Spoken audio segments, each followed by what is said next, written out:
Intensity, intensity, intensity the whole time. From the start to the finish. Folsom fast, Folsom fast. Y'all ready? Yes, sir. Players make plays! Players make games! Back to the fight, man! Let's go! You're gonna get tired. Look at your brother next to you. And crank it up for the next one. And crank it up for the next one. And crank it up for the next one. It's all about us. We got a chip on our right shoulder, and we got a chip on our left shoulder now. Right, man? Sir.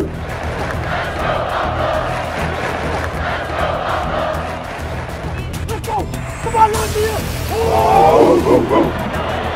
Yeah! There he goes. Lindsay! Goal! Touchdown! CU! Montez taking a shot, has a man. Complete at the 28. Out of the pocket and sacked. Loss of about 2 on the second. Colorado creeping up. Here they come. And Colorado now wants to throw. Over the top. Fields all alone at the goal line. From a clean pocket. Over the top. Jay McIntyre into catch territory with the first down bounce. They throw to the goal line. Cox. Touchdown. Bryce Bobo. Wilkins drilled as he throws the football. Incomplete. He took a pop. Browning looking long for Pounds. Is it? It looked to be picked by Apollobi Laguna. Montez holding and taking a deep shot. Chanel on the hair. LaVisca Chanel with the catch. Oh, there's Lindsay. He's gone. Lindsay's gone. Colorado gets the big hit. Trying to get guys deep. Coming back for Fields. Big play, Shea. There it is. Touchdown, Colorado. Brown Jr. fake up the middle. The throw is intercepted. Isaiah Oliver with a tip to him. Against his back. Tough throw. Ladies and gentlemen, please welcome to the stage, voice of the Buffaloes, Mark Johnson. How we doing, Golden Buffaloes? It is great to see you all. Great to have you here today at our National Letter of Intent Signing Day celebration at the University of Colorado. Just a show of hands, who stayed up and caught the end of the basketball game and is bleary-eyed today? All right. I went to bed at 3:45. Anybody later than that? And I got a suggestion. We need to talk to Tad Boyle and see if he can be just a bit more honest and forthright after a game. Don't you think so? Wow, Tad. Didn't have an unspoken thought last night. Great to be here today. This is always an exciting event, an exciting time. It's great to celebrate the University of Colorado anytime, but in particular when you're on the doorstep of spring football. Got the spring game coming up on March 17th. And although it's got kind of a little different feel, doesn't it, from a signing day standpoint? Normally we're here talking about a brand new class that we know nothing about, that just yesterday we heard about the 17, 18, 19, 20 young men who become future Buffaloes. But this year, with that early signing period in December, it kind of changed everything. I said on the show yesterday, Mike McIntyre built the house in December, and yesterday he put the shutters on and painted the trim. It was just a couple of add-ons yesterday. But it looks like it's an exciting class. And we're going to meet them all here today. The coach is going to be up here in just a couple of minutes. If you'd oblige me off the top, though, we want to thank just a few partners we've got here for the event today. Just collectively, I'll give you the sponsors for our great event, and we can give them a big round of applause. Sheraton Denver Downtown, obviously, for hosting. Blend Drug, Buffalo Sports Properties, Citywide Banks, First Bank, our friends at Pepsi, and Sand Creek Lounge. Would you please give all of our partners a big round of applause?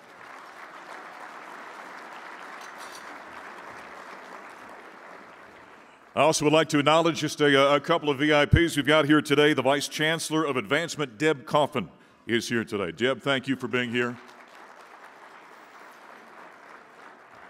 The Assistant Vice Chancellor and Executive Director of the Alumni Association, Ryan Christ, is here today. Ryan, thank you. Now, normally, the lead Buffaloes for us, Bruce Benson, Phil DiStefano, the Regents are generally here. However, they're down the South Campus right now. They've got a big Regents meeting going on, and so they send their best. And another guy who was at the meeting, and he's going nonstop, as always, our athletic director, Rick George. He got about 3 hours of sleep, went down to South Campus. He wanted to be here with you today, and so let's welcome to the podium the athletic director at the University of Colorado, Rick George.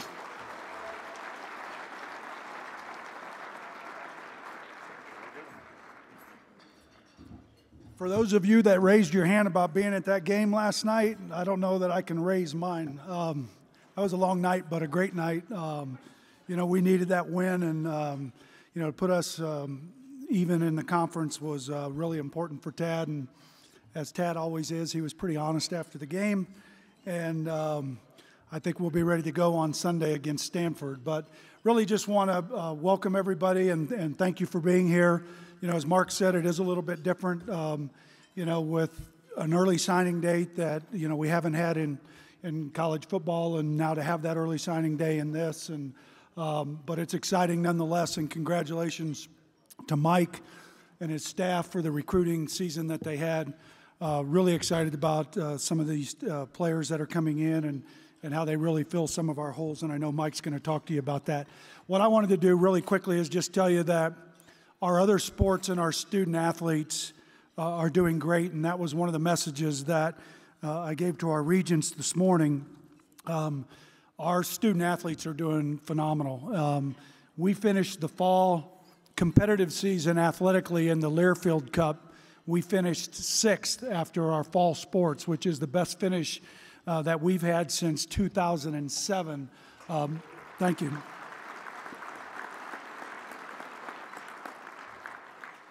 And you know, that speaks volumes. You know, our women's volleyball program and going to the Sweet 16, getting beat by the eventual national champion, that team up north with red on, we won't talk about. But to finish in the Sweet 16 for the first time since 1997 was great. Our women's soccer team going to North Carolina, playing the number 2 seed, excuse me, on their field and getting beat 1-0. I think of our 22 games, we had 15 shutouts, which is a school record, pretty phenomenal. We just had our indoor track. Danny Jones just ran the fastest mile in Colorado history for a female athlete. Ran it in 4 minutes and 36 seconds, which is pretty phenomenal. When you take off, thank you. When you take, you know, that into consideration with the altitude, I think it comes down to a 4:29, which is pretty phenomenal. Andrew Gazzone set a heptathlon record. This indoor practice facility, thanks. I was eating salad on my way up, and I just caught a piece, all right? I guess everybody noticed that. But anyway, we've had great success, and we're off to a great start in the spring. Our women's lacrosse starts their season this week in Florida, playing Michigan and Florida, which will be a great start for them. Our golf teams are in season. Our women's tennis is off to a good start. Basketball's had some significant wins. But probably more importantly, our student athletes are really excelling in the classroom, and that's something that we like to talk about all the time. After this fall, we have our best cumulative GPA in our history at a 2.980, which is pretty phenomenal for all of our student athletes. 12 of our 15 teams had a GPA over 3.0 this past semester. Our 7th consecutive semester where all of our student athletes' GPA was over a 2.9. We've only had 8 since we've been measuring that since 1996. So they're really doing a great job in the classroom, something that you need to know and be proud of, because we're proud of their efforts, and it's a tribute to Chris Livingston and her team and our Herbst Academic Center for the culture that they've created and what they've done down there. So it's just a little quick update on our student athletes. I know this is about football, but also soccer had a great signing day yesterday. They had 5 student athletes that they signed, did a great job, and all of our coaches and teams are doing great, and we're having fun. And we got a lot going on the next few days with basketball and women's basketball coming down to the end. So really appreciate everybody's support. Thank you for being here. We got the best voice in the country in Mark Johnson, and I'm so glad that he's here with us today. Thank you.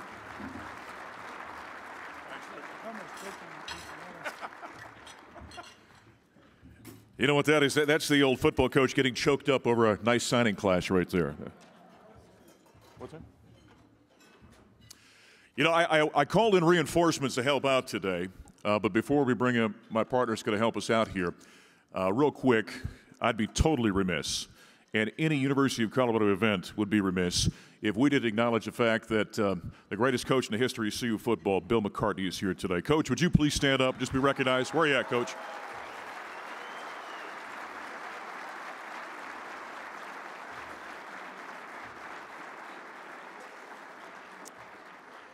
Whenever I'm around Coach, I feel like I have to stand a little taller and work a little harder.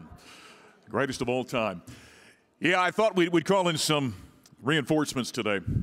Actually, as Rick said, I'm just the voice. I wanted a pretty face up here with me as well. So he's one of the great linebackers in a school that has had phenomenal linebacker play. He's one of the greatest of all time.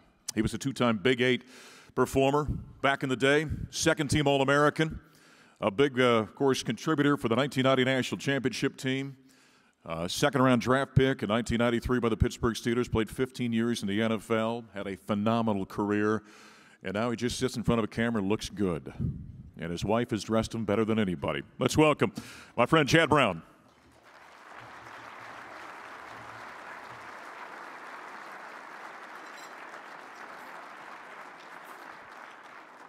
Always the best-looking man in the place. How are you? I'm fantastic. You have the best voice in the place. You make more money off your clothes than I do off my voice, I think. Chad, this is always a fun day. And we get to meet a new class here, obviously, today. And one thing that's always fun when young men come in, they learn about being a buff, right? And I know you've talked with teams about that. Why don't you tell these folks here, this Buff Faithful, what does it mean to be a buff now that you look back in your phenomenal career? Wow, such a great question to start. We got to be up by one, by the way. Just okay. So you know. It's being a part of an incredible brotherhood, an incredible community. And while we're bringing these guys in to hopefully go out and win lots of football games, they're also bringing them into our community. Yeah. And my teammates, my former teammates, it's a principal at Boulder High. They're engineers, they're teachers and medical professionals here within our community. So we're doing more than just adding football players. We're bringing more people into this awesome Buff community that we have. That's a brotherhood. That's not just your time on the field. That's lifelong. When you think back on your recruitment, here you come out of Southern California, come a third of the way across the country to become a Buffalo. What do you remember about that process and what it meant that day when you finally signed with Coach Bill McCartney to the Buffaloes? Well, I'll tell a quick story. During the recruiting process, the phone rings obviously a lot. I was highly recruited. So one night during the recruiting process, the phone rings during dinner. My dad gets up, answers the phone, says, yeah, like I said, Chad's leaving the state, and hangs the phone up. He comes, sits back down at the dinner table, and I say, well, Dad, who was that? Well, that was USC. Well, apparently I'm leaving the state. So USC and UCLA were off limits then, but my parents were wowed by Coach McCartney. Thank you, Coach McCartney, for wowing them. And that experience of Coach McCartney coming into my home and laying out as he saw my future to be as a Colorado Buffalo, he could not have been more Nostradamus in that process. Come to Colorado, we win 4 Big 8 titles. We won a national championship. These were things that were mentioned on my parents' couch. You're going to live in the state. I live here in the state. You'll meet your wife at the University of Colorado. I met my wife at the University of Colorado. You'll get a job in your chosen profession. I got a job in my chosen profession. Right. So it could not have been more perfectly laid out by Coach McCartney in that evening in 1987 coming and sitting on my parents' couch. You know what the lesson is? Always listen to mom and dad, you young people out there, right? And the best part of that recruiting story, by the way, is a few years later, his mother did the same thing with Kristen. She walked up and said, Chad, this is who you're marrying, right? Yeah, exactly, yeah. Yes. How about when this class gets here in a short period of time? There are already some kids who are gray shirts, or we've got one, Ray Robinson, who left high school early, graduated early to come. But once you get on campus, what's the biggest eye-opening experience these kids are going to face here in a few months when they get to see you? I think they'll be struck by the presence of the CU community and what that means and how many people are behind them. But as a high school senior making that transition to college football, I just think you're used to being the big man on campus. You're used to being one of the best players. But then you get on campus, you realize, well, I've got a long way to go. So while all these coaches were puffing these guys up, the reality will come pretty soon. When they get to campus and you become a freshman, right? Yes, exactly. And then shut up and listen to the coaches and listen to the upperclassmen. Well, we're going to have a lot of fun conversation up here, and the way this is going to unfold, Chad and I are going to sit here. We'll chat with some of the assistant coaches and ultimately Mike McIntyre. But at this point in time, let's welcome, as we begin the introduction of the 2018 recruiting class for the Colorado Buffaloes, the head coach for the Buffs, who's done a phenomenal job getting the foundation laid, turning this program, and it continued over the last few months and culminated yesterday with the February 2018 signing day. Ladies and gentlemen, welcome to the podium, head coach of your Buffaloes, Mike McIntyre.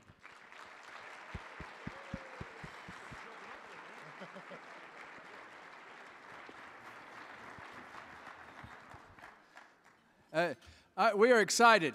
Our staff did an unbelievable job. Our young men, our staff was in the weight room this morning at 5:45, going with our guys, and we're excited about spring's right around the corner, and we're excited about this signing class. I'd like for all of our recruiting department guys, y'all stand up, please. Head on up here, quick. These guys are unsung heroes behind the scenes. And here they are over here. Got some over here. I won't name all the names, but everybody up here does an unbelievable job for us and evaluating, recruiting, getting transcripts, all our weekends, all the things that we do. It definitely takes a huge group of people working extremely hard for us to be successful. So us coaches go out on the road, we do all that, we kind of get a little bit of the, I guess, the pub about it, but this are the people that are behind the scenes working daily on a daily basis to make our signing class successful. So I'd like for you to give them a round of applause, please.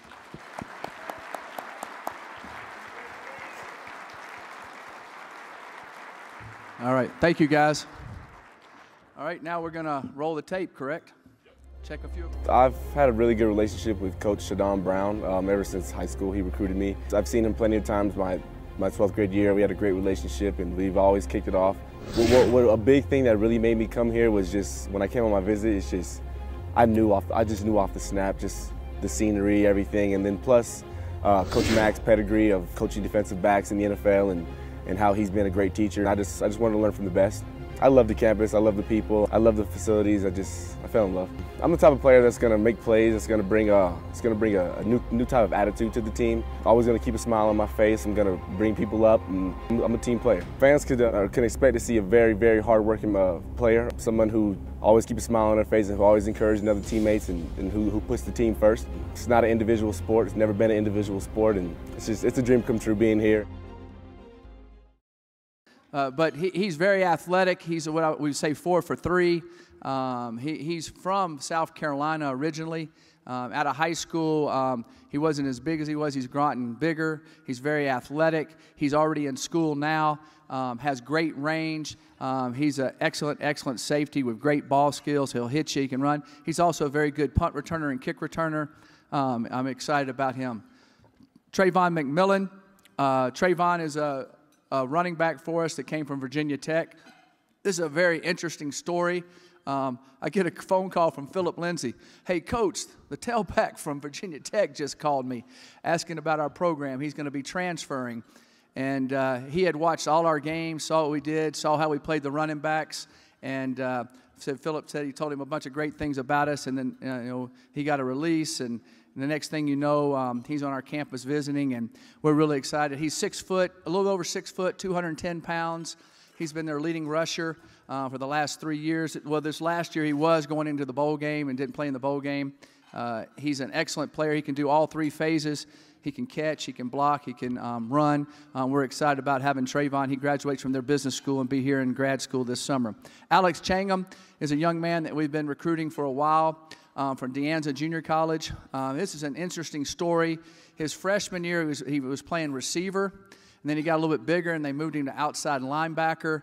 He had 70 tackles this year, 20 tackles for loss, and 12 and a half sacks. He's 6'3", he's 255 pounds, and there's no doubt he runs a 4.6 or less.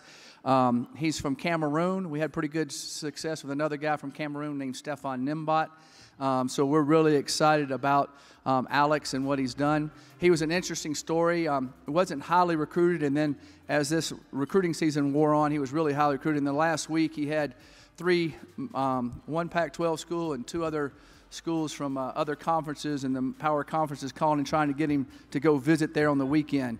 And he said, no, I'm going to go to Colorado. So we're excited about Alex, and he'll be here in June. And look forward to him being an excellent pass rusher for us with playmaking ability.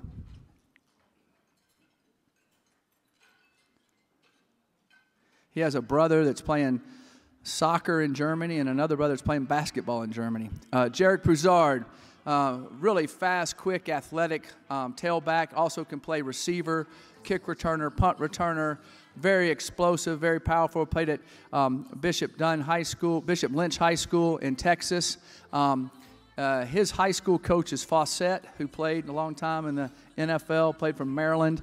He is just, this kid is really quick, as you can tell, very athletic, a playmaker with the ball in his hands, just an exceptional young man from there in the Dallas area. We're really excited about Jarek Broussard, as you can see how quick he is. Now they got the music added to it now. That's good.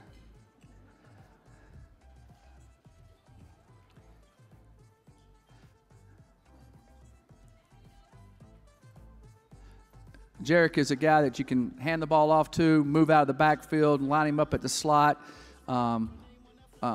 get the ball to him on screens. You know, his great thing would be run after catch. Is also, you know, his ability to run, stick his foot in the ground, and change directions. Deion Smith, another running back from Second Baptist in Houston, and he's a bigger back.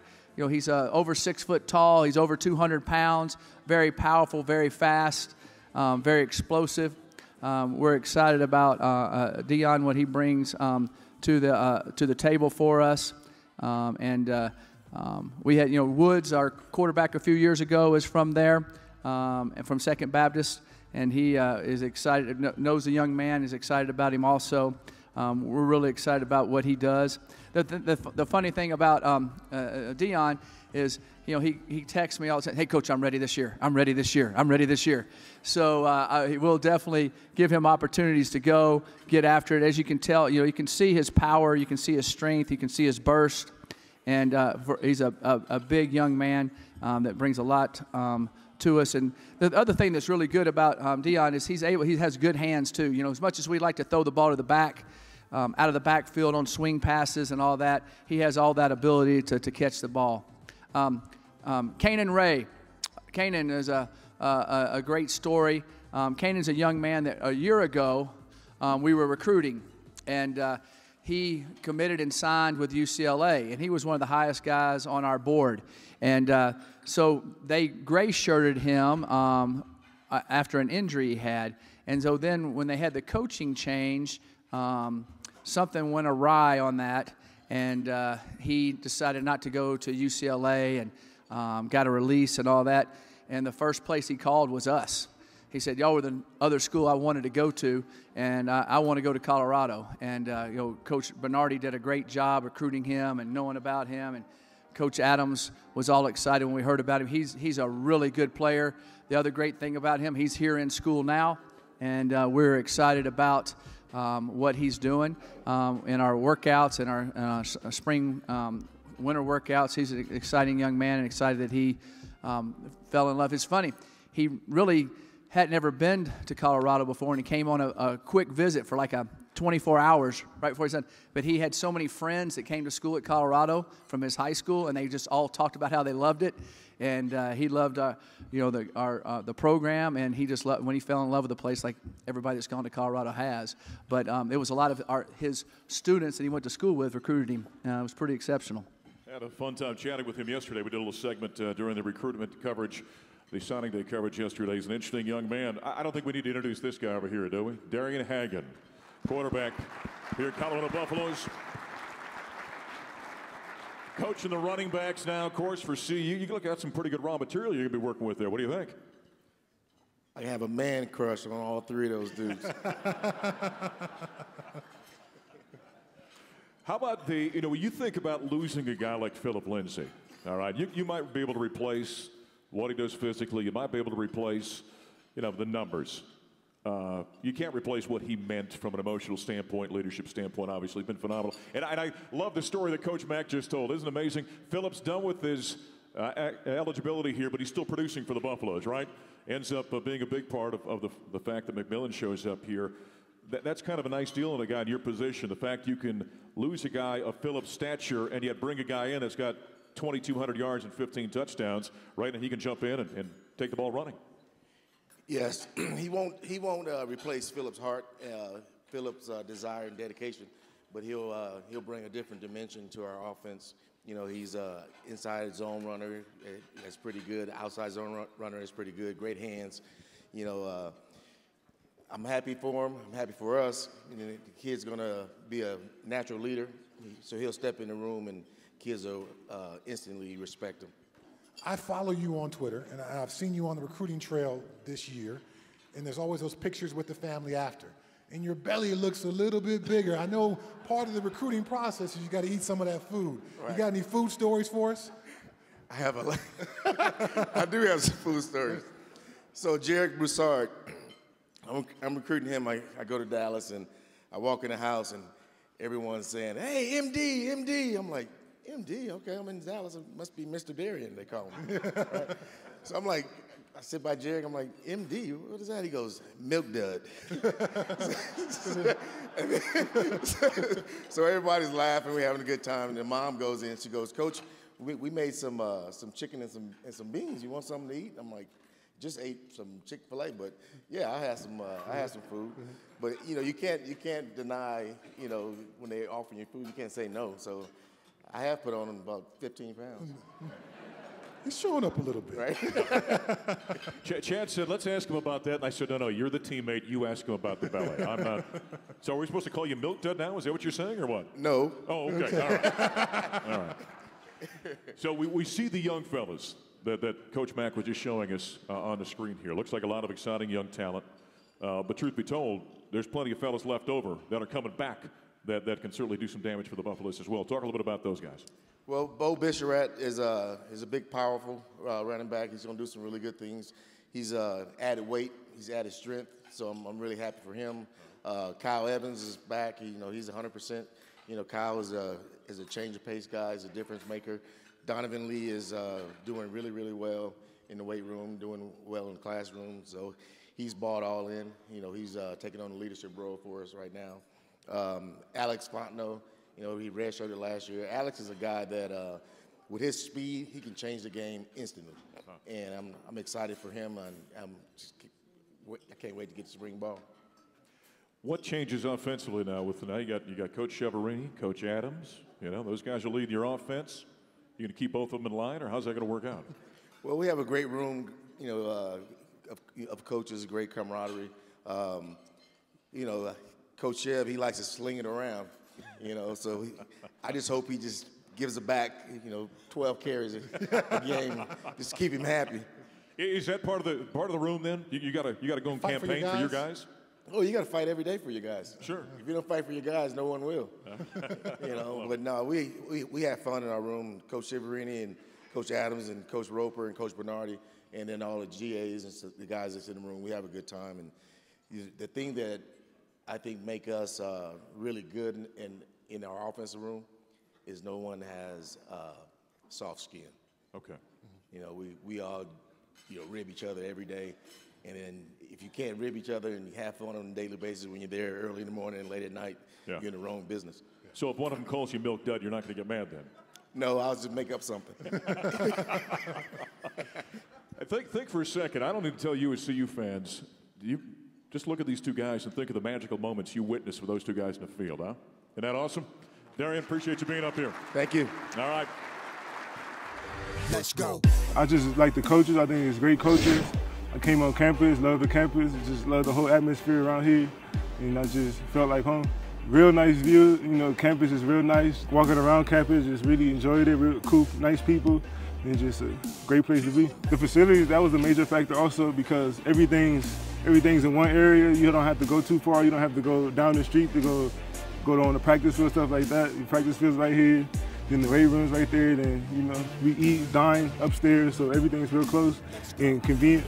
I met Coach Hagan in the spring. We built the relationship, and once I got out here, I just like, yeah, that's the place for me. Most thing I'm looking forward to is just getting to work, just learning everything and working hard and trying my best to get on the field as soon as I can. People could expect to see just speed, big size, and just moving around, having fun.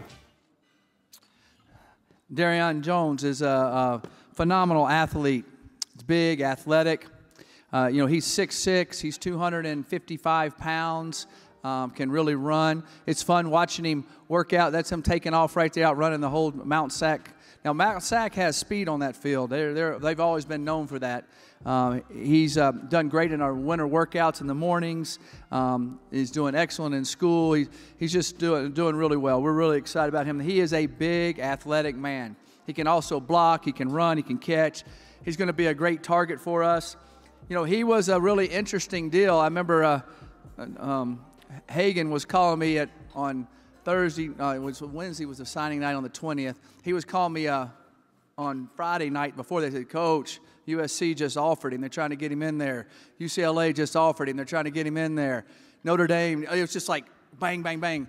He said, but he's not going anywhere. I said, well, that's good because maybe I can sleep. But we didn't sleep waiting on him to do that. And then they were calling him on Tuesday night, don't sign Wednesday. Wait. So it was he's a phenomenal player that our staff did a great job with, and Darren did a great job getting him. Daniel Arias, big, tall, wide receiver from Washington, really athletic. This young man, he's 6'4" in that area, right around that height. Has long levers, as you can see, can really run. He came to our camp, and we fell in love with him at camp here on campus. And he could really run. He made play after play after play. And all of our coaches, we had multiple guys heading up to Washington at different times because it's a hard location to get to. And he just did a phenomenal job, as you can tell. And he's big, he's powerful, has good range. And we're excited about getting him here and using him. He'll be a good X or Z receiver for us out wide. Be able to give us a big target and be able to make plays. And you know, I could maybe even hit him as a quarterback. Darian Hagan could have hit him. He's so big and wide. You know, might have been open some, as you can tell. He just goes up and gets it.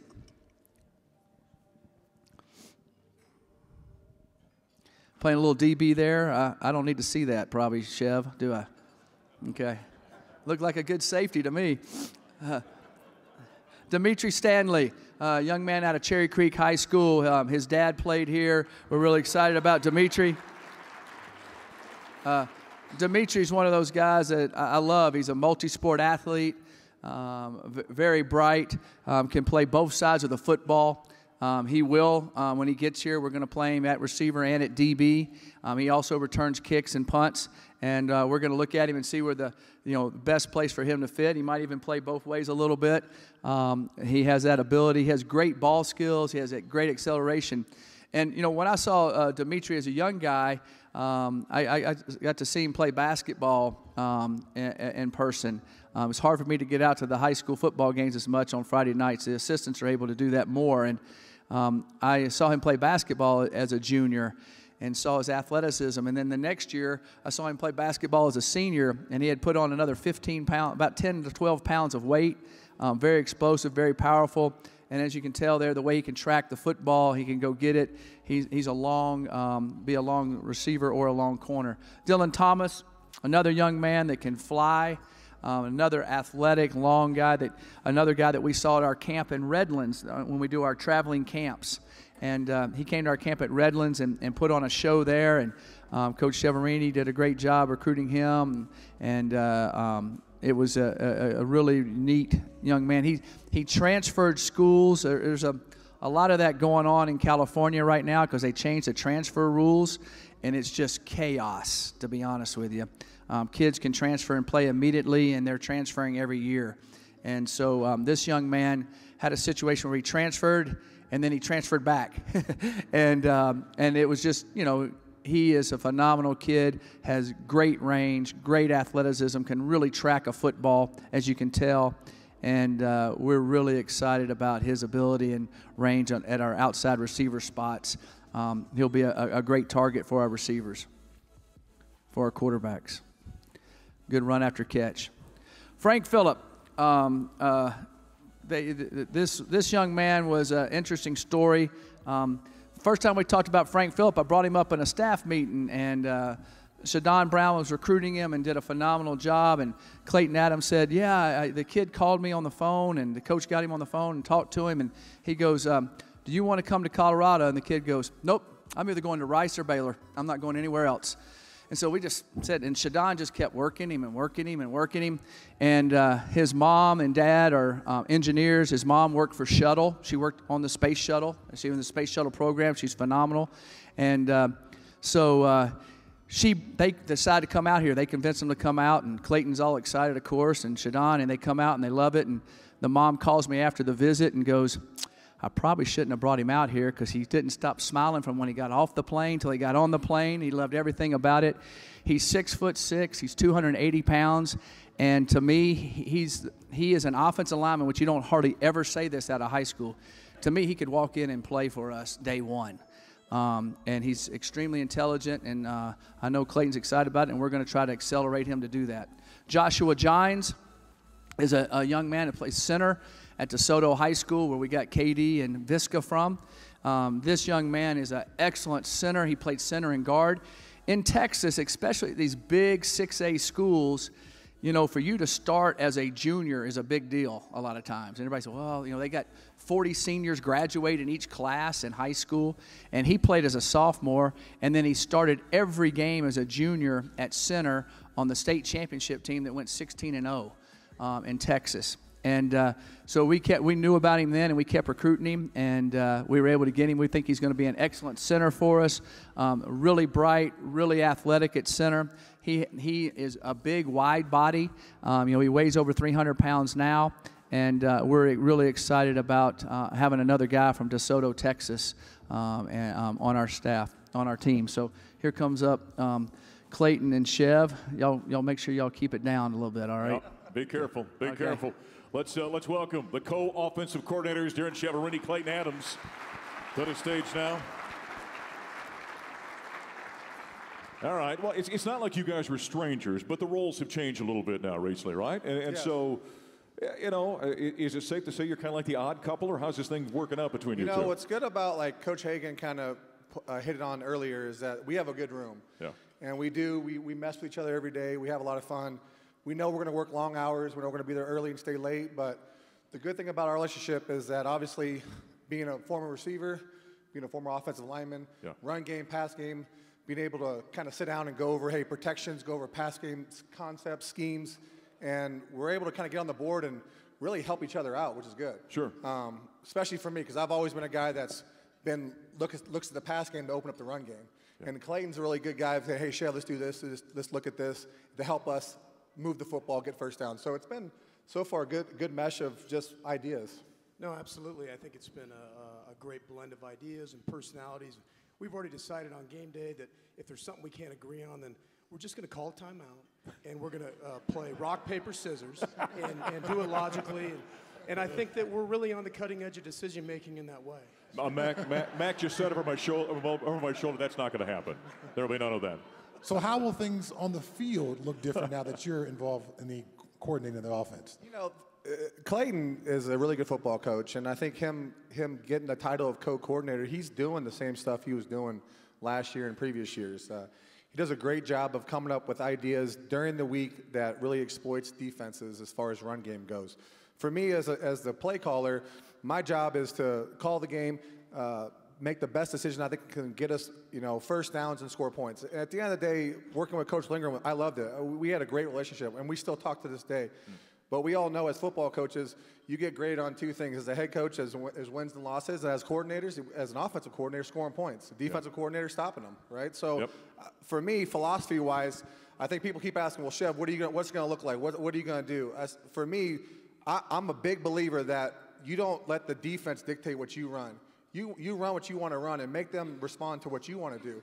So I'm really big on applying pressure offensively and make them cover our skill guys in space. Let's get the ball on the perimeter to our tailbacks and make them cover the whole football field. And so from a philosophy standpoint, yeah, I want to go fast. That's my background. But at the end of the day, it's going to come down to us scoring points.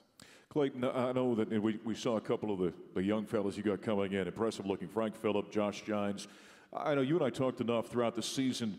You want to make sure going into 2018 that offensive line's playing better than it did a year ago. Talk a little bit about that, about as you enter spring ball, what your focus is on, what you're hoping to get accomplished with the talent you've already got and the guys you got coming in. Well, I think, offensive line is about obviously bringing kids in at a high level that have an opportunity to play early, but it's also about development.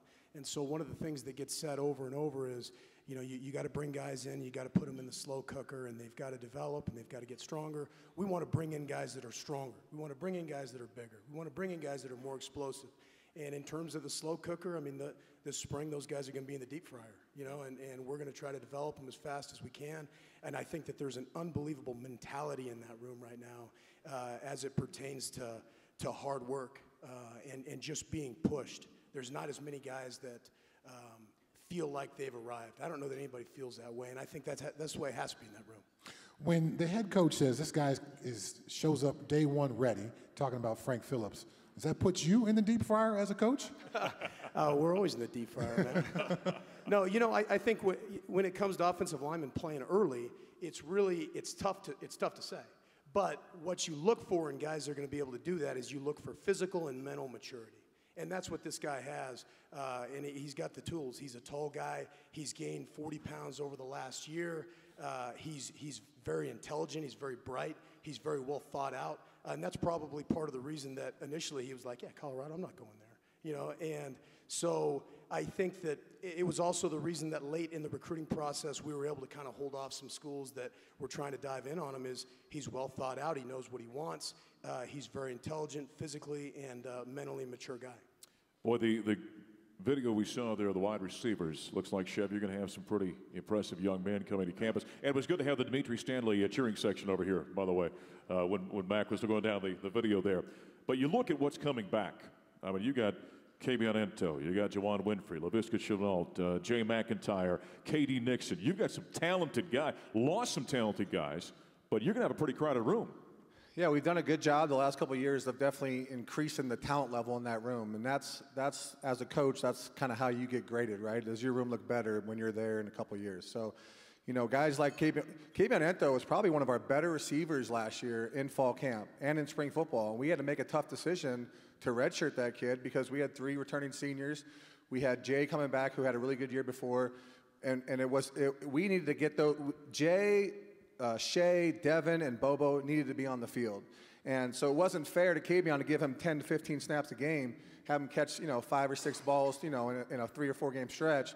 Why not redshirt him, have him come back and be one of those top guys at the X position? So I'm really excited about that group. Juwan Winfrey's another guy. Juwan Winfrey, 2 years ago when I first got here, was our best receiver in fall camp. Yeah. And then he tore his ACL. So we had to redshirt him, and then Bryce Bobo, who was playing safety at the time, came back over and then was playing receiver and had a great year. So it was a really tough situation for Juwan. It was a tough situation for Kabion, but they have waited their turn, and now they're really taking the leadership role, watching them in PRPs, watching them in spring workouts. It's their turn to kind of take it over. And then you get a guy like Jay that's been around, that's played a lot of football. He's a coach's son. He understands being coached hard and not taking it personal, and he's a kid that's made play after play for us in our offense. And then you sprinkle in guys like Tony Brown. Tony Brown was a 4-star recruit out of La Mirada, California that I signed at Texas Tech, and then he transferred up here to play for us and then redshirted last year, so he's going to be playing the Z position with Juwan. And then you got Laviska Shenault, who me and Coach Mack were talking about today. I don't know if we've ever seen a guy like that. I mean, physically, he's one of the strongest guys on our team, period. He can lift with the offensive lineman, but he runs a 4.3, and he's 6'3", 220 pounds. So he is a freak of nature. You just don't see kids built like that. You really don't. And then you got K.D. Nixon, who is an explosive slot receiver that can get fly sweeps. You can get involved in the screen game. And then you got a guy like Jalen Jackson. Jalen Jackson was a kid we signed last year that had 2 knee surgeries in high school, ran a 10.55 after his first knee surgery, came up here, we signed him, then got hurt in our spring game. he actually dislocated his ankle. And now he's out there running around looking like he's getting close to getting back to full speed. So we have a very, very talented room, but we also have a room that they're very hungry. They're coming off not a great year. There's no big-time starters in there. Guys haven't been starting a bunch of games. So there's no entitlement right now. They're all fighting for positions. They're all fighting to find out where they're going to be in the pecking order. And so as a receiver coach, that's what you want. You want guys that want to come to work. You know, and I tell my guys all the time, look, if I have to motivate you each and every day, there's a problem. Because you should be hungry to come into work. You should be hungry to get on that practice field, because what you do building up to game day is how you're going to play on Saturday. So it's been exciting. Let's get the season underway right now. What do you think? Huh? Fired up. Good stuff. Let's hear it for your co-offensive coordinators, Clayton Adams and Darren Cheverini. Coach. I'm glad we figured the secret out. Rock, paper, scissors. Yeah, I'm glad we figured that out. All right, we got some more guys coming up here, and got an interview here by Davion Taylor. Colorado came down to spring practice, and they saw me practice, and they offered me on the spot. And I was excited, so I committed on the spot. This past season, I had an outbreak season. I always look back at Colorado. They picked me before I even had my outbreak season. The first thing that stood out was the mountains. Like, it's totally different. I just love the people, the coaches, the staff, everybody on campus. Everybody is friendly, and like, it's just something that stood out to me. Yeah, and another thing that's different about Colorado and other D1 schools I visited was the Champion Center. Like, it has everything in it. Like, you can actually live there if you could. Like, have a doctor's office, food, and that's another thing that stood out. My goal is to be one of the top linebackers in Pac-12, not only the Pac-12, but as in just Power 5 or like all the D1 schools, one of the top linebackers. Well, the history here is very rich. You know, I love the coaching staff, and it's pretty close to home. So with those three things together, I knew this was the right school for me. At the end of my junior football season, I knew I was ready to go ahead and make that decision because I didn't want to go anywhere else besides here. When I came here, I was just like, this is the most beautiful thing I've ever seen, with the flat irons behind the stadium. And I just love the atmosphere and coming to games. It's just incredible. I've been doing that since I was young. And I love how Coach Mack is so family-based and family-oriented. Coach Brown, he's just a great guy, you know. And then Coach Elliott just really talked to me a lot and came into my school a couple times to see me. So between them three, I was like, I know I'm in good hands here on the defense. And also Coach Mack's background with the DBs, I knew I could trust that. I play safety, but more of like an outside linebacker type because I like to hit. But I could also do a little bit of coverage if I need to.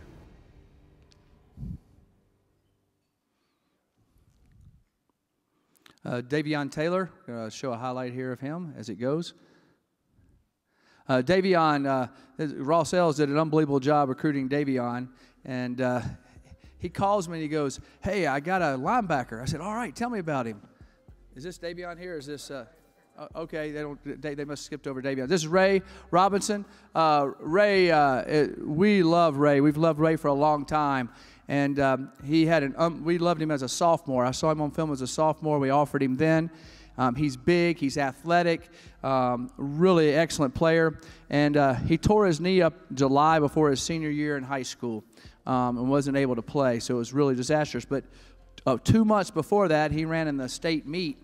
And at 218 pounds, as a 17-year-old, he ran a 10.82 100 meters, which is pretty amazing for that big of a man. And we're really excited. You'll see him. He'll play safety, and he'll also play there where Ryan Moeller played. Very similar guys to me. Davion Taylor, there's a story I was going to tell on him. Ross Ells calls me. He's down recruiting in Mississippi, and he goes, hey, I found us a linebacker. I said, well, tell me about him. Well, he didn't play high school football. I said, okay. He didn't start his freshman year. He played special teams and backed up, but he is unbelievably fast. He's unbelievably athletic. And then Brad Forsyth, and we all worked at him, watched him over and over and over, and he is exceptional. But he said, here's what he did. I saw him out on the track, and he ran a 10.600 meters at 225 pounds, clocked correctly on a track meet and a junior college track meet. Then he turned around about 30 minutes later and ran a 21.5 200 meters. Now that is moving for a little guy. For a big man, it's exceptional. He's a 4.0 student out of high school. He's aced everything. He's going to be here. And so we kept recruiting him, and then what we were worried about happened. His sophomore year, he blew up. He went from an unknown to rank the #1 junior college outside linebacker in all of America. And we stayed on him and stayed on him and stayed on him. Thank goodness for his mom, Patricia, that said, I don't want him to stay in the South. I want him to go to Colorado. So we were excited, and so is Davion, and he's here now. Joshka Gustav, young man from Germany that plays at high school football in Aquinas in California. Really long, DJ Elliott did a great job with this young man. He's really long, he's really athletic, brings a lot to the table. He is an excellent player. It's really interesting. I went to the high school, and there was 4 other German young men on the team. His brother plays college football with Ross Ells' son at Morningside College. And so there was a lot of connections there. Well, really excited about Joshua and what he brings to the table. He's the kind of outside linebacker we're looking for. He's 6'4". He's 220 pounds now as a high school kid. Very, very bright, very, very explosive, very, very long. We're really excited about what he brings to the table for us at the outside linebacker spot. Has a little knack for dipping under and rushing the passer, and he's an excellent, excellent player. Hassan Hippolyte. This young man is from Houston, plays safety. He's another young man that we saw at our camp at Houston Baptist University that we had in the summer. Very, very athletic. He reminds me of a young man that I coached at the Dallas Cowboys named Roy Williams. And Roy was a phenomenal player from Oklahoma. And he's built like a running back. He's 205 pounds now. He's 6 foot, ½ tall. And he has unbelievable acceleration to the football. He has great, when he hits you, when you see him hit somebody else, you even feel it. He has that ability to roll his hips and hit in tight spots. I'm excited about seeing him. He's another young man that I think that'll be ready to play this fall for us, especially on special teams and in the secondary. He knows how to find the football. He has that it factor that you're looking for. He can play safety. He can also play our buff position. Really excited about Hassan. Clyde Moore. His dad was a great player at USC. His brother played at USC last year, and luckily we got Clyde to come to Colorado. Clyde is an inside linebacker that's 235 pounds, really closes on the football, a little over 6 foot tall. He's from Corona Del Mar High School. For some reason, when Coach Ells was recruiting him, he would always say, I have to go to Corona Del Mar. It's such a rough place to go recruit. And he was always staying at Laguna Beach. I don't know how we afford that. We got to check in on that. But this young man is an excellent player, very powerful. Had a very unfortunate situation before his senior year. He's another young man that he tore his hamstring. It's kind of a weird, his quad, excuse me. It was a really weird injury, but he's completely healed, completely released, ready to go. So we're excited about him getting. L.J. Wallace. This is another young man that we saw at our camp. I think it was in Sacramento, was it? I believe. He, or it might have been in Redlands again. He's a big, long, athletic young man. He can play corner. He can play receiver. He's from the Valley in California.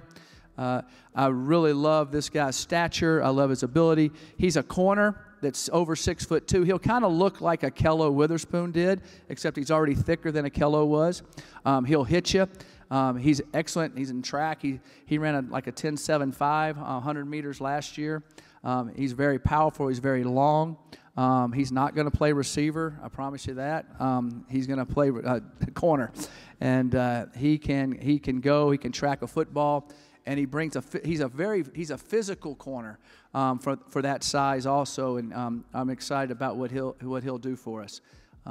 It's interesting. His grandparents brought him up here in the summer for an unofficial visit, and he fell in love with the place and wanted to come, and his grandparents loved it. And then his parents came back on the official visit. So all the family's been up here and seen Colorado and excited about it. So we got some more guys up here now. You got.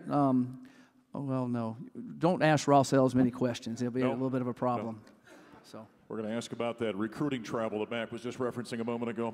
Put him on the spot. Ross Ells down on the end. Linebackers, Shadon Brown. Defensive backs, DJ Elliott. Well, first off, let's get to the bottom of the crutches. Who did you anger? Well, you know, sometimes when you play college football, you got to pay the problems with that when you're in your 40s. Right. You know what I mean? So I had to have hip surgery. I'll be out for 6 weeks with that, but I've already taken care of 4 of those. So 2 more, and I'll be walking. Well, fantastic. You coming along good then? I am. All right. I like it. I like it.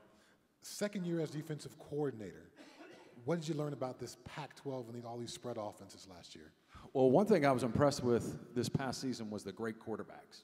You know, we faced Sam Darnold, we faced Josh Rosen, you know, we faced so many good guys that could run, guys that could pass, Luke Falk, you know. So I was extremely impressed with the quarterbacks in this league and the game plans and the way you had to execute to defeat those guys. Ross, I want to ask you about a guy like Davion Taylor. So let me ask you this. Here's a guy, you call up coach, and in a sport where you guys rely so much upon film and study and all that kind of stuff, you say, I've got a guy, didn't play in high school, I really can't show any of his freshman year tape. How do you make that sell to the head coach, and if you got a guy you want to recruit? Well, it was an interesting start, to be honest with you. I mean, you make it down to Clarksdale, Mississippi, which isn't the end of the world, but as they say, you can see it from there. I mean, we're out in the middle of nowhere at Coahoma Junior College. And the assistant coach, who was a recruiting coordinator there, says, I have one more guy. He went through his list. I have one more guy. He's a little over 6 foot. He's about 210 right now. He played a lot of special teams for us, but he's a track guy. He's run at the national meet, which he did again his second year. You need to take a look at him.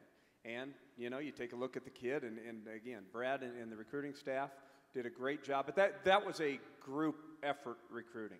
I mean, Coach Brown did a great job coming out the recruiting. Coach Elliott, and I hate to say it, but our head coach sold them all big time. Patricia every time would say, I want my son playing for Mike McIntyre. I tried to dissuade that a little bit, you know, but I couldn't do it. But the kid wanted to get away. The kid said, I want to, you know, when Ole Miss came in at the very end and really pressured him, he goes, I want to, you know, create my own path somewhere special. Nice. And that's how we got it. Maybe this is all for all 3 of you coaches. When you're going out on the recruiting trail as a humble member of the Colorado linebacker tradition, do you guys use that to sell future recruits on becoming a part of that? Definitely. Selling tradition and selling the past players is critical. And we have that, you know, thanks to you and many other players. You know, we sell that you can come be the next Brown. You can come be the next Hagan. You know, those are things that in recruiting that help us tremendously. The tradition and all the things that you guys did as great players here before. You know, you think of the great linebacker tradition that the guys are mentioning up here, and Matt Russell and Ted Johnson and Alfred Williams on down the line. Shadon, this university, this program is producing some pretty good defensive backs here in recent years. I bet you're selling that right now, too. Most definitely. You know, every home I go into, every high school I go into, I sell that. You know, there's been 2 Thorpe Award winners here. There's been multiple guys drafted, you know, as of recent and in years prior to Coach Mack getting here. So this place has done a phenomenal job of recruiting DBs and developing them. And some of the guys have not been players that are highly recruited out of high school. So that says a lot about the strength staff and all the other things that go into developing a player for the next level. Do you ever flip it the other way and say, you know what, you can come to the Pac-12 and play against these great quarterbacks that Coach Elliott talked about? And from what I'm hearing from the rest of the Pac-12 recruiting, it's another class of great quarterbacks coming in. Do you use that as a recruiting tool? Yes, one thing that I sell that's huge, I think, for a secondary player in the Pac-12 is this is a pass-first league. When you talk about Pac-12 football, you talk about quarterbacks, DBs, wide receivers. Other leagues may have a emphasis on running the football. This league has emphasis on pass, and I think that helps guys develop. And also, you know, DBs get judged by how many plays they make on the ball. And when you're playing against the best quarterbacks, they're going to throw the football, and it allows you to be seen and get notoriety because you're making plays when Sam Darnold's throwing the football, Jake Browning, and all the other great guys we have in this league. But I think that's critical. DJ, last question for you guys. We heard when Chev was up here, he talked about the hunger on the offensive side of the ball. You've had a full year now around these guys. Maybe the numbers last year weren't what you wanted. Are you finding that same kind of hunger on the defensive side going into spring ball? Well, fortunately for us, we got a lot of guys that hadn't had playing time before we got them playing time. You know, Javier Edwards played at nose, and Chris Malumba at D end, and we got Drew got to play at linebacker, and many other spots. Wigley at corner, and Udofia at corner. A lot of guys that played a lot of snaps for us that had never played before. So we got that experience with them, and we have that hunger now in the offseason to improve from what we did last year. But we've also done an excellent job of adding a good group of defensive junior college players into the mix. We signed 5 defensive junior college players. 4 of those are already on campus. You know, Changham's the only one that's not on campus, and they're coming in hungry. We redshirted some really good defensive players last year as well. Terrence Lang, Carson Wells, some of the guys that come to my mind, and they're hungry. So we're excited about the season and optimistic about getting ready for the spring ball and moving into training camp. You know, it's not an easy job being a defensive coordinator in the Pac-12, is it? I mean, the numbers and the offense, it's almost like a video game out there offensively every week. You definitely have your challenges. Yeah. You know, I think I may be getting in that offensive room and starting to pull with Hagan on running the ball. You see, I already had to fight that, so I might have to get in there and put. No, Shorten the game a little bit? I'm joking. I'm kidding. Well, here they are, defensive coaches, Ross L., Shadon Brown, and the defensive coordinator, DJ Elliott. Let's hear it for him. Back to the head coach.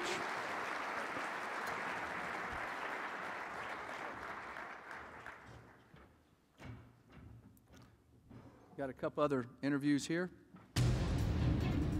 Mustafa. Other than the fact that this is my hometown, like I was born and raised out here, kind of left and came back. But a big part of my decision making was some of the guys that he told me that were coming in with other JCs and returners. Definitely a big difference coming from a JC. Like probably about 3-4 times bigger, all the weights you can eat. None of them are rusty, so like new lifestyle, the mountains. Honestly, the beautiful view, like even outside my room, I could see the mountains just right outside my window. Like other than the snow and like all that stuff, I like how you get all 4 seasons and stuff like that, so that's pretty cool. From me, you can expect me to work as hard as I can, try and fight for a spot. I love the competition and to succeed at what I want to do, you know.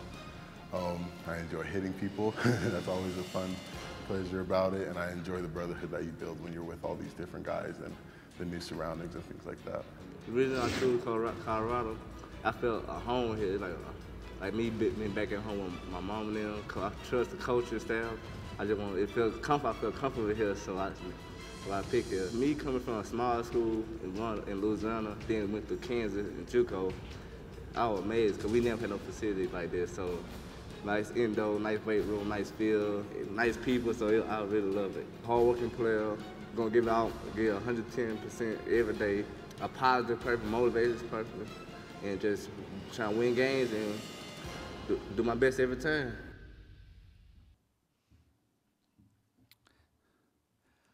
Delrick Abrams, he's from Bogalusa, Louisiana. And going down there, I've been down there a lot recruiting in the past. It was a lot of fun. There's not many hotels to stay at. You got about one. And he is a phenomenal young man. He went to a little bitty single-A high school and did not get really recruited out of high school. And his nickname is Slim, as you can tell how long he is. And so his junior high school coach invested in him and saw greatness in him and even moved away but kept in touch with him and got him to Independence. It's really interesting. And then he's followed him and helped him all along the way. And then this young man turned in, I think he was ranked the #2 corner in all of junior college in America. He's 6'3", he's 190 pounds, he's long, he's athletic, he can run. That was an amazing recruiting battle that our guys did with him and all the things that went into finding. But he is long, he can press, he can cover, he can run, he has range. His mom is just an awesome, awesome lady, and I'm excited about having Delrick here. Mustafa Johnson, I called him Mufasa the first 3 or 4 times I talked to him on the phone, and he says a lot of people do that. He's another young man that out of high school, he weighed 240 pounds a year ago. He now weighs 287 pounds. He played 1 year of junior college football. He's 4 for 3. And he, Daniel DePrado, when we had our coaching changes, some people left, and I put Daniel DePrado on the road, and he did a phenomenal job. This is Daniel DePrado grew up at this school. His dad was the head football coach there for 20 years. And the new head football coach there called Daniel and said, Daniel, I got a guy that nobody knows about. So we went in there and get after him. Daniel did a phenomenal job. And, again, he's another story that the last week of recruiting, 5 other Power 5 schools offered him. After they found out we got him, that's what happens. You offer a guy, they commit to you. Other people start watching film, and then they just come in. And that's what happened with him. And we're really excited. He's athletic. He can play end. He can play nose tackle. And Mustafa's a hungry guy. Israel Antoine. DJ Elliott, he's from Oklahoma. He always says Oklahoma is a great place to say you're from. I guess I can say that, right, DJ? Israel is a phenomenal player. He's kind of what I would call a man-child. He's 6'4". He's 88 pounds. Doesn't have an ounce of fat on him, and he can really play. So this young man was committed to Ole Miss, and then Ole Miss had all this stuff that happened, and DJ says, I know the school, I know it. So he went up there and started recruiting him, and one thing led to the other, and he is a powerful, powerful athlete that had many, many opportunities to go places, and he fell in love with Boulder, Colorado. His dad and mom fell in love with our academic support system that Chris and Katie run. They felt like that he could be extremely successful here. And, of course, we fell in love with a 6'4", 280-pound guy that can run and hit. Nobody can block. So we're excited about him. Tava Finau. This young man is an exceptional athlete. We found him at the Sacramento football camp. And we had watched him on film, and he was really athletic and could do something, but we just weren't sure how big he could get or what his competitive nature was. So we get out there, it's about 100 degrees in Sacramento that day, and he's jumping up in line going every other time because he's so hungry to get a scholarship. And there was multiple schools there. And we saw that he had big, wide hips and wide shoulders, and we know that he can get up to about a 300-pounder. He weighs 265 now, and very athletic, very explosive. And he was a guy that we fell in love with, that the coaches did a great job of recruiting Clayton and everybody up there, and they recruit the Sacramento area. He's very, very, very powerful. One of the things that was interesting in him, his high school coach quit a week before the season started, so which is hard for these young kids to handle. And in California, they don't have like all these assistant coaches. They got one coach on campus. And so he really did an amazing job as senior. Blake Stenstrom from Valor High School. We're really excited about Blake and what he brings to the table. Blake has a great arm, great pedigree from his dad, Steve, who was an excellent player. And he, that was a little bit of of course, a tough battle with him. He committed to us early, and we got on him early. We were very beneficial that, Valor would bring down their team, their 7-on-7 passing team to our 7-on-7 camp. And we got to show him throw as a 9th grader and as a 10th grader and saw all his talent. And we really, really like Blake. He's a 4.3 student. I don't think if you added up all my 4 years together, I would get to 4.3. But he's an exceptional young man, and we're really excited. He can make every throw. He's big. He's athletic. He's extremely bright, and we're excited about what all the things that he can do. And, of course, he was in a great program there at Valor High School. So you can see him running there.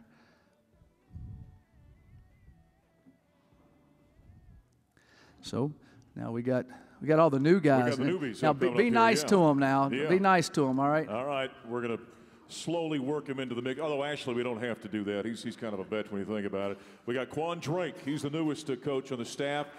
Yep. We've got, and of course, defensive line, Kurt Roper down there, quarterback's coach for the Buffaloes. We got to know Ashley here about, what, nine years ago or so. He was on the staff, and just in the middle of December, Coach Barnett and I were doing the broadcast for the Las Vegas Bowl. We're walking her across the field, and somebody else on over, and there's Ashley over there working on the Boise staff. So I was tickled when he was brought back to the CU staff for a second time. And so it's a great group we've got here. Hey, Ashley, we'll start with you. Just missed us. You had to come back. Is that the way it worked out? Or I missed y'all to death. I mean, I kept my house here, and I was wishing and praying, and my dreams came true. So thank you, Jesus. There you go. There you go. Quan, how about you? You're the brand new guy here, so does that mean you got to carry all the bags for the rest of the guys, or how's that work as a rookie? No, they've done a really good job of welcoming me, taking me in, and Coach Mack and Coach DJ and the defensive staff. We really enjoyed ourselves, and they made me feel welcome here. I'm happy to be a Buffalo. And lastly, Kurt, boy, you walk in to a pretty nice situation. You got a veteran quarterback coming back. You've got, we just saw Blake Stenstrom, so you got an exciting young quarterback there. And you've got a full quarterback room because you got guys sitting behind the starting quarterback right now. So you come in with all kinds of material to work with as a quarterback's coach. Obviously fortunate to be in the situation that I am and looking forward to working with all the guys on offense and the guys on defense, but especially the players. And I'll tell you this, players make coaches a lot better. And so obviously I'm glad to be at a spot where we got some guys that can throw the football around a little bit. Ashley, I got a chance to talk to the other defensive staff about the quarterbacks in the Pac-12, but there's talented receivers in the Pac-12 as well. Talk about your DBs and how you get those guys up for that type of challenge week in and week out. Well, you know, the thing about it is you have to be on point. You have to be on point each and every week because you know you're gonna get challenged. And this league here has some phenomenal receivers. I mean, they've been coming through year in and year out. And so these guys are going to have to be motivated. I can't motivate them. I mean, they're going to have to self-motivate themselves a lot of times. And you know what? The thing about it, too, is that, you know, you just got to have a lot of energy with these guys, you know, and get these guys to understand that the technique and the scheme, technique and the fundamentals makes the scheme.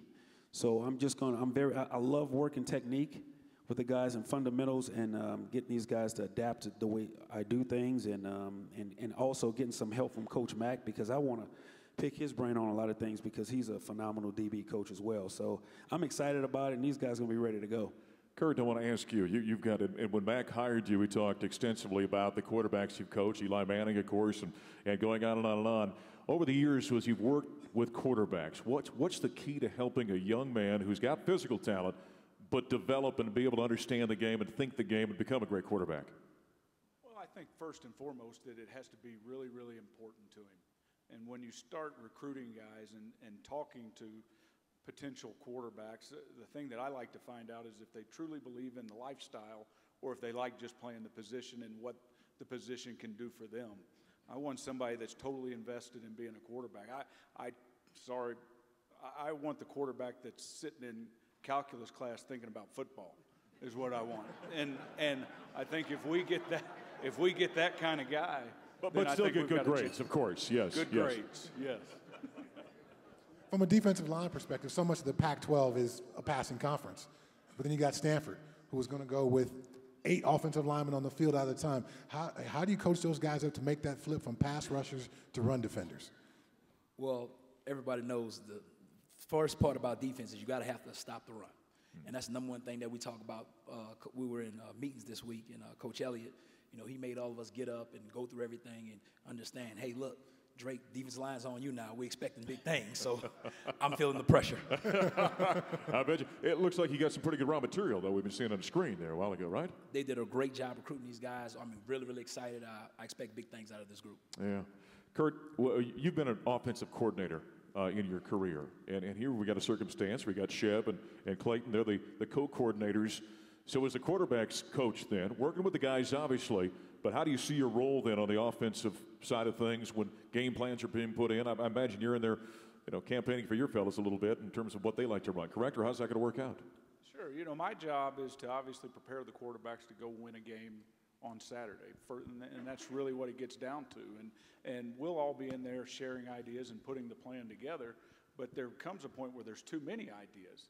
And the guy that has to call it has to hit his brain the right way. It's not I don't have to make those calls. So it's my job to salute and run uphill and get a guy ready to play.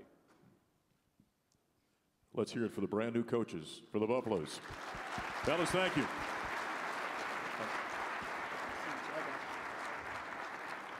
We're going to bring the head coach up here right now. Since we've grilled, thanks, Ash. We've grilled the assistants, and now we get the head guy. Here come the real hard questions now. All right, tell us about this new group. You had to do the recruiting, obviously the players. You had to recruit these new coaches out here too, didn't you?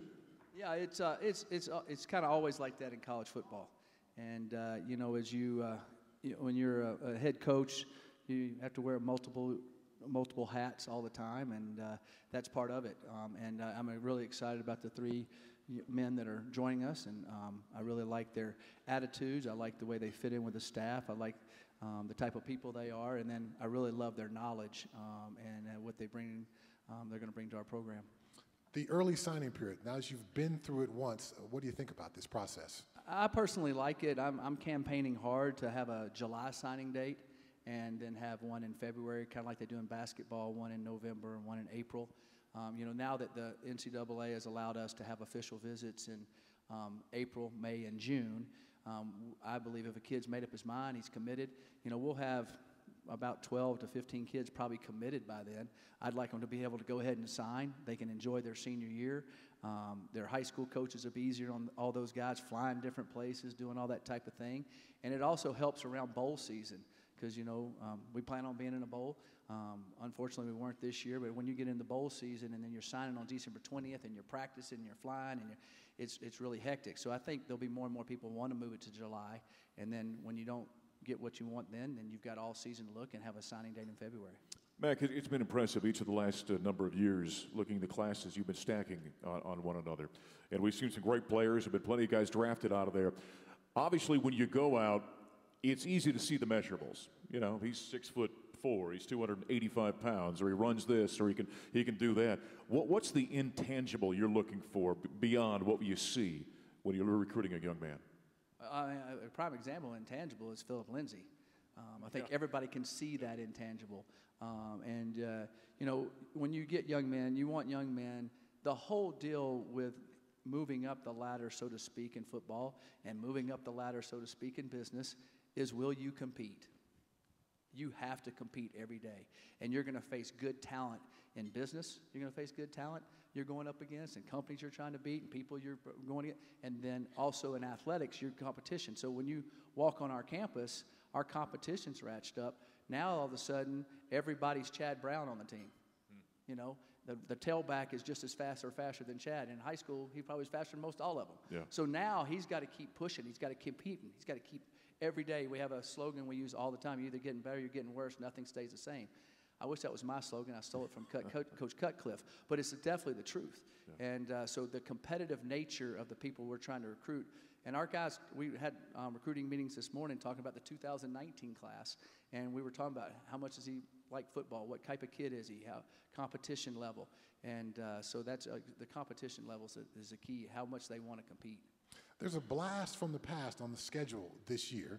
And my old coach, Coach Mack, made it the red letter on the schedule dates.